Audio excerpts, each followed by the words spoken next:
Hi good morning. இன்னைக்கு கொஞ்சம் protein ரிச்சாக இருக்கட்டும்னு சொல்லிட்டு இந்த கடலைப்பருப்பை கொஞ்சம் ஹாஃப் பாயில் பண்ணி அதை மோரே சோப் பண்ணியிருந்தோம் ரொம்ப நேரம். அதனால் அதை லைட்டாக நல்ல பாயிலிங் வாட்டரில் போட்டு எடுத்துட்டு அதில் வந்து கொஞ்சம் தேங்காய் துருவல் அண்டு வெல்லம் போட்டுருப்போம்.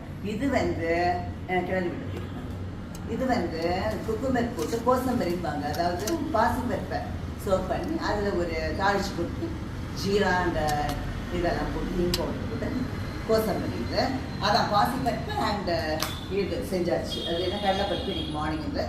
தென் இது வந்து தயிர் வந்து இது மோர் வந்து லெமன் போட்ட பட்டர் மில்க்கு, அப்புறம் இப்போ ஃபியூ டேஸாக இது எடுத்துக்கிற மாதிரி கறி லீவ்ஸ் போட்டேன் எங்கள் பால்.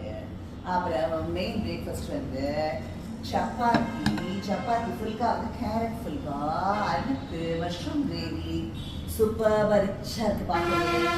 ஹோம் குக்கிங் ஷோவில் ஹேமா சுப்ரமணியன் செஞ்சுற மாதிரி அந்த ஸ்டைலில் செஞ்சுருக்கு.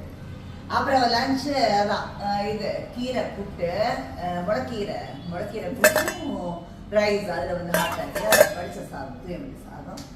அப்புறம் மட்டும்தான் இது பண்ணணும், ஃப்ரை பண்ண வேண்டாம், அப்படியே வாட்டிடலாம் அப்படின்னு சொல்லியிருக்கேன். அவ்வளோ. ஓகே, பாய்.